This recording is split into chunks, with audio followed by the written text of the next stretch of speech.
Hello students, welcome back to another video. तो आज हम हिस्ट्री चैप्टर 3 का पार्ट 4 पढ़ेंगे जो आसाम स्टेट बोर्ड से है। हम लोग पढ़ रहे थे the events of the माओमरिया rebellion. हम लोगों ने फर्स्ट फेज़ पढ़ा। फर्स्ट फेज़ के बाद हम लोगों ने फिर से सेकेंड फेज़ पढ़ा, फिर हम लोगों ने third phase of the rebellion को पढ़ा। फिर हम आज पढ़ेंगे ब्रिटिश इन्वेशन के ऊपर। तो हम लोगों ने ये देखा कि माओमरिया के जो अटैक था आहोम किंगडम के ऊपर, वो एंटायर आहोम किंगडम को हिला दिया, जिसकी वजह से पूरा मोनार्की जो है अपरूटेड हो गया। पूरा आहोम एडमिनिस्ट्रेशन जो है, जिसका मैकेनिज़्म जो है, वो कम्प्लीटली डिस्ट्रॉय हो गया। और ख़ुद को बचाने के लिए उन लोगों को ईस्ट इंडिया कंपनी जो है बंगाल में, उससे मिलिट्री असिस्टेंस, मिलिट्री का हेल्प लेना पड़ा। जो इंग्लिश लोग था वो लोग तो इस अपॉर्चुनिटी का ही वेट कर रहा था। इसी वजह से स्वर्गदेव गौरीनाथ सिन्हा ने इंग्लिश से रिक्वेस्ट किया कि जो माओमरिया रेविलियन है उन लोगों से उसका जो पॉपुलैरिटी है उसको गेन करा दे। फिर इसके बाद जो एट्रोसिटीज़ है बुरकनताजिस ऑफ बंगाल का, कंपनी ने रेडीली एग्रीड किया और मिलिट्री एक्सपेडिशन को भेज दिया।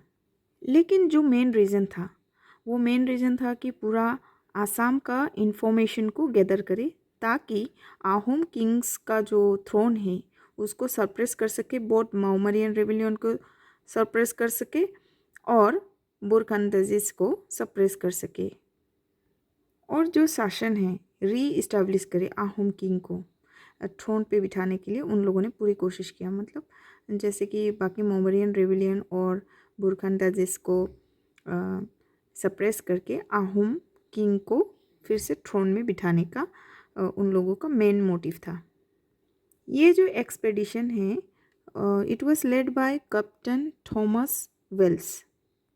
वो पहली बार आसाम में नवंबर 1792 में आए, जहाँ पर वो टिल मई 1794 तक रहा। लेकिन हम लोग को एक और चीज़ अच्छी तरीके से नोट करना है कि ब्रिटिश जो आसाम में आए हैं वो आया था only because of Swargadeo Gaurinath Sinha in 1792। इससे पहले ब्रिटिश कभी नहीं आया था। नेक्स्ट हम करेंगे ऑक्यूपेशन ऑफ गुवाहाटी के बारे में। तो हम लोगों ने ऑलरेडी देखा कि आहोम किंग्स ऑलरेडी वीक बनता गया, तो इस चीज़ का एडवांटेज लेने के लिए बहुत सारे जो ट्रिब्यूटरी किंग्स था लोअर असम में, उन लोगों ने आहोम का डोमिनेशन को एक्सेप्ट करने के लिए रिफ्यूज़ कर दिया, जिसकी वजह से द रिवोल्ट ऑफ दरंग का जो राजा है, Raja Krishna Narayan and Haradatta Chaudhary of the north Kamrup, Gaurinath Sinha जो है टुक रेफ्यूजी इन नौगांव, उसके वजह से वो एक रिवोल्ट शुरू हो गया, जिसकी वजह से गौरीनाथ सिन्हा को नौगांव में जाकर रेफ्यूजी के तौर पर शरण लेना पड़ा।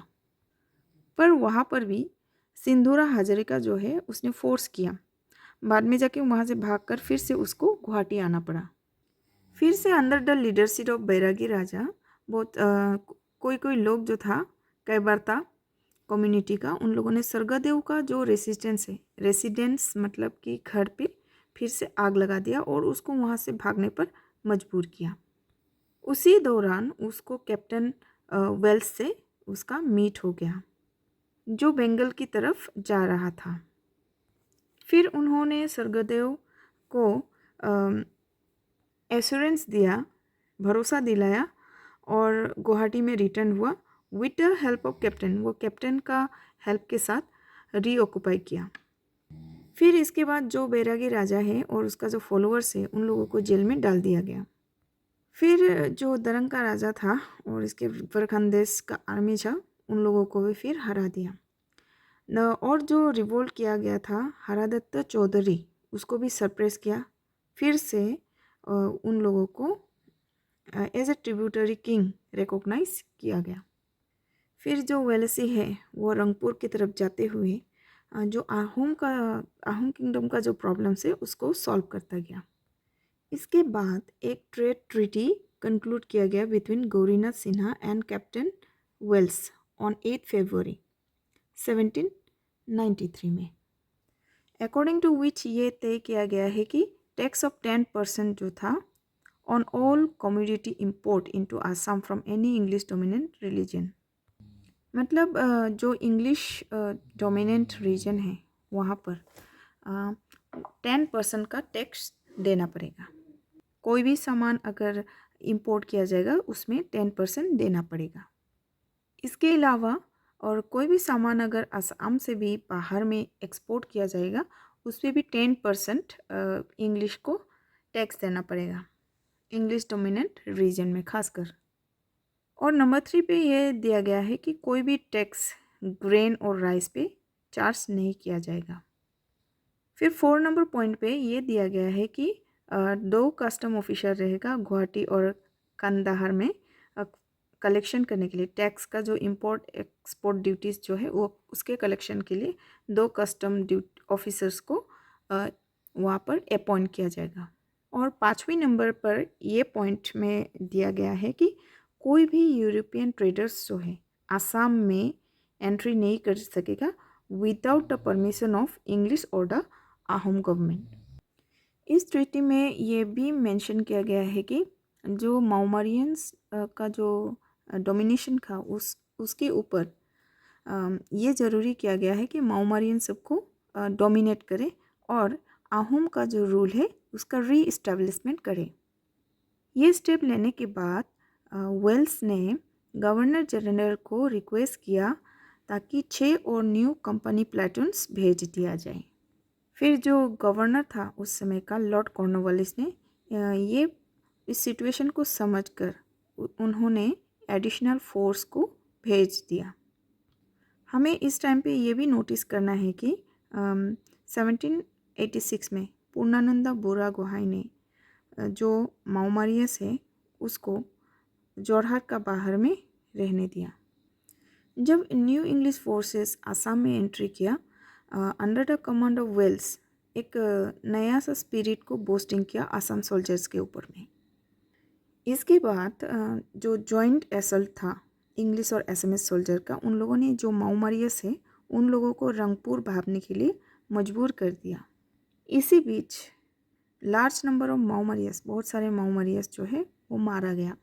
और जो राजा भारत सिन्हा था वो भी बहुत बुरी तरीके से जख्मी हो गया और वो जैसे तैसे भाग पाया। रंगपुर जो है रेबल्स से 21 मार्च 1794 से रिहा हो गया, मतलब फ्री हो गया माओमारियस का रूल से, और गौरीनाथ सिन्हा ने अपने कैपिटल में एंटर किया। हमें यह भी अच्छी तरीके से नोट करना है कि इंग्लिश ने हमेशा ही weaknesses of the Ahom king का अपॉर्चुनिटी लिया और ख़ुद को आसाम में इस्टेब्लिश किया। और दूसरी तरफ जो लॉर्ड कॉर्नवालिस का जो सक्सेसर है सर जॉन शोर ने, उन्होंने एक नया पॉलिसी एडॉप्ट कर लिया। इस पॉलिसी को कहते हैं the policy of non intervention. इस पॉलिसी में कोई भी जो डोमेस्टिक पॉलिटिक्स है यहाँ पर अदर कंट्रीज़ का कोई इंटरफेरेंस नहीं होगा। इसी वजह से स्वर्गदेव गौरीनाथ सिन्हा का बहुत रिक्वेस्ट करने के बाद भी जो वेल्स से उन्होंने इस एक्सपेडिशन को हाफ वे में ही छोड़ दिया। इसके बाद on the way he torch और एंड डिस्ट्रॉयड माओमारिया कैंप्स, जाते समय उन्होंने माओमारिया का कैंप्स को भी डिस्ट्रॉय करता गया। तो ऑन 3 जुलाई 1794 में वेल्स जो है ग्वालपारा में अराइव किया विथ हिज सोल्जर्स। नेक्स्ट हम पढ़ेंगे द फोर्थ फेज। तो हम लोगों ने देखा कि कैप्टन वेल्स तो वापस चला गया और वो स्टेट को छोड़कर। इसके बाद हमने देखा कि माओमारियस जो है फिर से रंगपुर को फिर से अपने कब्जे में ले लिया। इसके बाद जो स्वर्गदेव जो था उसको फिर से अपना जो कैपिटल है उसको शिफ्ट करना पड़ा, क्योंकि जो जोरहाट है वो कंपैरेटिवली मोर सिक्योर था due to the effort of Purnananda Buragohain. यह कंडीशन बहुत ही ख़राब कंडीशन था जिस समय स्वर्गदेव गौरीनाथ सिन्हा उसका डेथ हो गया इन 1795। उसी समय पूर्णानंदा बुरागोहाई जो था वो सबसे पावरफुल ऑफिशियल था अहोम किंगडम में। तो उन्होंने जो अफेयर्स ऑफ द स्टेट उसका देख रेख उन्होंने किया। ये वही था जिन्होंने अपने बेटे कदमदीन गाला गोहाई को, जिसको कीनाराम के नाम से भी जाना जाता है, गौरीनाथ सिन्हा का सक्सेसर घोषित किया। इसके बाद इस व्यक्ति ने अपना हिंदू नाम रख लिया जिसका नाम था कमलेश्वर सिन्हा, और द अहोम नेम, जो अहोम नाम था सुलेंगफा। इस राजा के टाइम में ही जो माओमरियस था उन्होंने रिवोल्ट का बैनर जो है बहुत सारे जगह में रेस किया। ब्रह्मपुत्र का जो नॉर्थ बैंक है वहाँ पर एक इंसान जिसका नाम था फूपाई, उसने रिवोल्ट किया। दाला बहातियस, जिस रिवोल्ट का नाम था दाला बहातियस। जो माओमरिया महंता था पीताम्बर देव, उन्होंने इस रिवोल्ट को ज्वाइन किया। फिर जो बुरा गोहे था उन्होंने सक्सेसफुली ये एडवांस जो किया गया था रेवल से उन लोगों को स्टॉप किया, और जो महंता था उन लोगों को जोरहाट का प्रिजन में एज ए प्रिजनर उन लोगों को रख दिया। फिर जो नॉर्थ लखीमपुर है वहाँ पर भी माओमरियस का जो सेक्शन है उन्होंने रिवोल्ट किया अंडर द लीडरशिप ऑफ जाबोर। ये बहुत ही इंटरेस्टिंग नेम है, इसका नाम है जाबोर। फिर इसमें भी बुरा गोहाई ने सप्रेशन किया with A strict hand.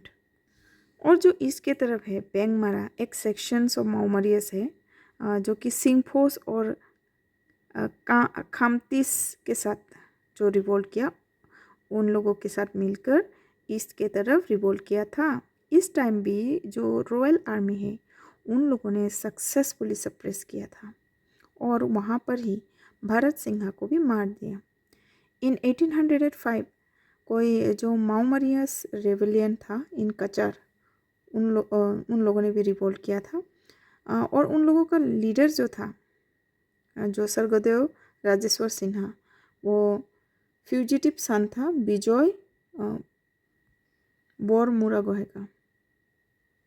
On the other hand ये जो कछारी किंग था कृष्णचंद्र, वो भी इनिशियली ये रेविलियन सबको हेल्प किया। वो लोग कुछ हद तक सक्सेस भी हुए, लेकिन पूर्णानंद बुरा गोहाई ने अहोम किंगडम को बचा लिया बाय द डिप्लोमेसी। वो डिप्लोमेसी के जरिए जो कछारी किंग था उनको माओमरियस से अलग किया, जिसकी वजह से जो माओमरियस है वो सेकेंड बैटल में जीत नहीं पाया। जो भारत सिन्हा था उनके डेथ के बाद माओमरियस ने फिर से बेंगमारा पे रिवोल्ट किया। इस बार ये जो रिवोल्यूशन है वो सर्बानंद सिन्हा के लीडरशिप में था, जो कि सिंघफोस के द्वारा हेल्प किया गया था।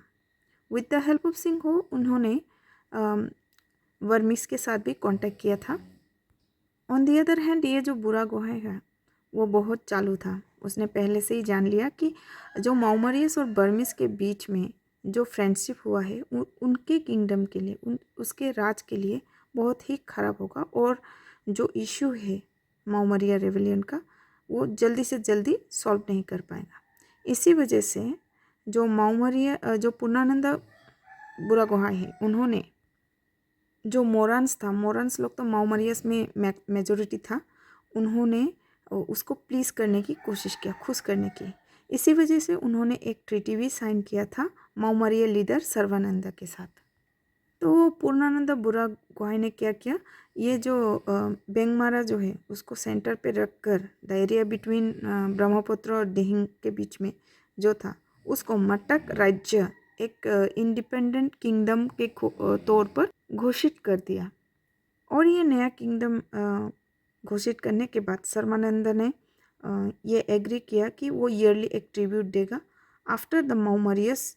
इसके बाद जो माओमरियस है उन्होंने अहोम के अगेंस्ट में रिवोल्ट नहीं किया। तो हमारा वीडियो का नेक्स्ट पार्ट में हम पढ़ेंगे result of the rebellion. Video को मैंने सेक्शंस में डिवाइड किया, और अगर आपको तकलीफ़ होता है ढूंढने में तो आप काइंडली हमारे चैनल में जाइए, वहाँ पे प्लेलिस्ट है। प्लेलिस्ट में मैंने वहाँ पे अलग अलग चैप्टर्स अलग अलग करके रखा हुआ है, आप वहाँ से ढूंढिए और पढ़िए। मैं कोशिश कर रही हूँ कि ज़्यादा से ज़्यादा वीडियो दे पाऊँ। लेकिन टाइम मैनेजमेंट ना करने की वजह से मैं वीडियो को अपलोड नहीं कर पाया। इसके लिए मैं माफ़ी चाहती हूँ। अगर हमारा वीडियो अच्छा लगा हो तो लाइक कीजिए, सब्सक्राइब कीजिए और आप शेयर भी कर सकते हैं। और जो भी क्लासेस मिस किया है आप वीडियो में जाइए और देखिए। अगर आपको कुछ और नया वीडियो चाहिए तो हमें कमेंट कीजिए, हम उसके ऊपर में न्यू वीडियोस बनाएंगे। वीडियो को अंत तक देखने के लिए धन्यवाद।